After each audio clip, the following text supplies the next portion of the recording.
Hello বন্ধুরা, welcome back to my channel. আশা করি তোমরা সবাই খুব খুব খুব ভালো আছো। আমিও ভালো আছি। আজ সোমবার। আজ ছিল শ্রাবণ মাসের শেষ সোমবারের ব্রত পালন। আমিও ব্রত পালন করেছিলাম। পুজোর শেষে আমি খেয়েছি ঠাকুরের গ্লাসের জল, ফল, মিষ্টি। এগুলোই ছিল আমার আজকে দুপুরবেলার খাবার। এবার সন্ধ্যেবেলা একটু চা খাবো, না খেলেই তো মাথা ধরবে। তাই বরকে বললাম আমাকে বাইরে চা খাওয়াতে নিয়ে যেতে।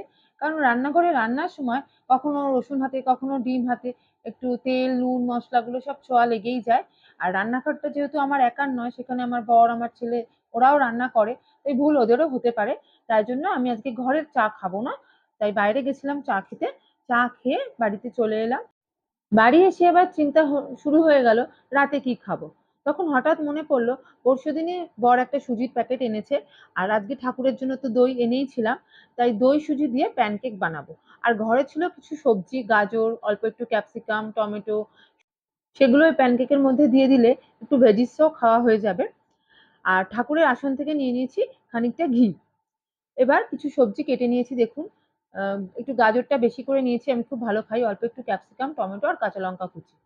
আর এদিকে আমি হাফ কাপ সুজি, ৩ টেবিল চামচ দই, অল্প একটু নুন আর সামান্য জল দিয়ে আমি এটাকে ভিজিয়ে রেখেছিলাম। ১৫ মিনিট বাদে সুজিটা জল প্রায় টেনেই নিয়েছে দেখতে পাচ্ছেন। এবার এর মধ্যে দিয়ে দেবো হাফ টিস্পুন আদা গুঁড়ো, ১ টিস্পুন বেকিং সোডা। আর এই বেকিং সোডার উপর দিয়ে দেবো সামান্য জল। দিয়ে সেটাকে আমি সুজির সাথে আলতো ভাবে আগে একটু মিলিয়ে নেব। তারপরে আরো কিছুটা জল অ্যাড করব, যেটা দিয়ে আমার এই ব্যাটারটাকে আরো একটু পাতলা করতে হবে। এতটা ঘন ব্যাটার দেওয়া যাবে না। বেকিং সোডা আর আদাটা সুজির সাথে মিলিয়ে নিলাম। এবার দিয়ে দিয়েছিলাম খানিকটা জল। এবার ব্যাটারটা এরকম কনসিস্টেন্সিতে আসতে হবে, তাহলে ভালো হবে প্যানকেকটা। এবার একটা তাওয়া বসিয়ে নিয়েছি ইন্ডাকশনে।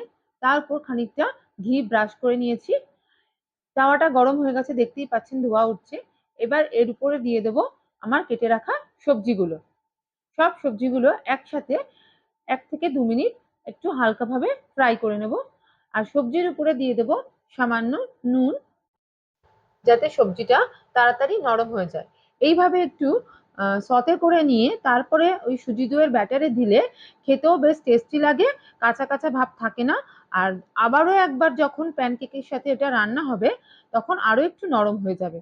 বেশ ভালো লাগে খেতে। কাঁচা দেওয়ার থেকে আমি দেখেছি এইভাবে একটু সতে করে নিলে খুব ভালো হয় খেতে। তাই এটা সতে হয়ে গেলে আমি এটা দই সুজির ব্যাটারের মধ্যে মিলিয়ে দেব। হয়ে গেছে, বেশ ভালো হয়ে গেছে সতে। দেখেই বোঝা যাচ্ছে। এই যে এর মধ্যে মিলিয়ে দিলাম। দেখুন কি সুন্দর কালারফুল দেখতে লাগছে না? দারুণ লাগছে দেখতে। এবার এটার সাথে ভালোভাবে মিলিয়ে দেব। নুন টুন সব ঠিক আছে, আমি টেস্ট করে নিয়েছি। সুজিতেও নুন ছিল, সবজিতেও নুন দিয়েছি। দুটো বেশ ভালো ব্যালেন্স হয়েছে, কোনো পুড়ে যায়নি নুনে, আমি টেস্ট করে দেখে নিয়েছি।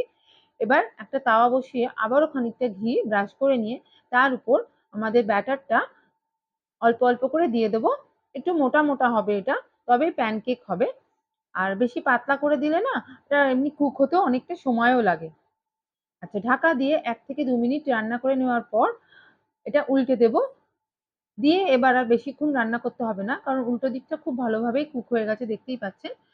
এবার চারিদিকে আরো একটু ঘি ব্রাশ করে দিয়ে প্যানকেকটাকে ওই ঘিয়ের উপর দিয়ে আরো একবার ভালো করে ভেজে নেব।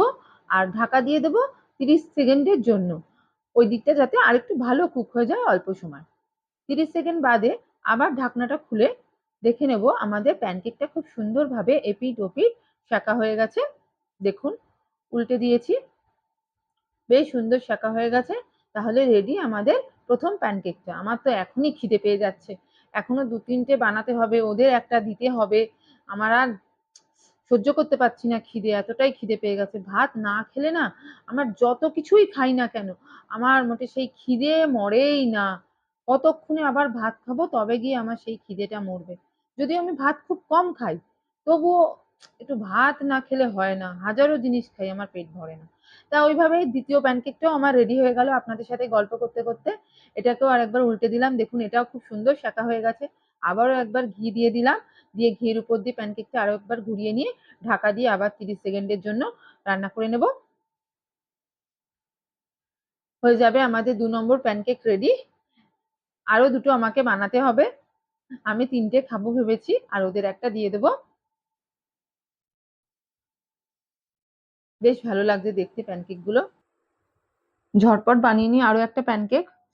খুব খিদে পেয়েছে, আর বানানোর ধৈর্য হচ্ছে না, কিন্তু কিছু করার নেই, খেতে গেলে তো খাটতেই হবে। বন্ধুরা, আপনারা আজকে কি খেয়েছেন দুপুরবেলা? রাতে কি বানানোর প্ল্যান?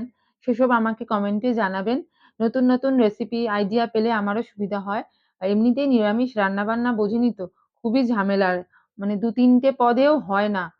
সেক্ষেত্রে আবার এই উপোসের দিন কি খাবো কি খাবো না, আর উপোসের পর মিষ্টি খেতে ভালোই লাগে না। সেজন্য একটু ঝাল ঝাল চটপটা নতুন নতুন কোনো আইটেম হলে বেশ ভালো হয়। হয়ে গেল আমার আরো একটা প্যানকেক রেডি, কমপ্লিট। দেখতেই পাচ্ছেন এখানে ৩ টে আছে, মাঝখানে ওরা এসে একটা খেয়ে গেছে। তো দেখে তো খুবই ভালো লাগছে, আপনারাও অবশ্যই ট্রাই করবেন। ভিডিওটা ভালো লাগলে অবশ্যই চ্যানেলটাকে সাবস্ক্রাইব করবেন, লাইক দেবেন আর বন্ধুদের সাথে শেয়ার করে নেবেন।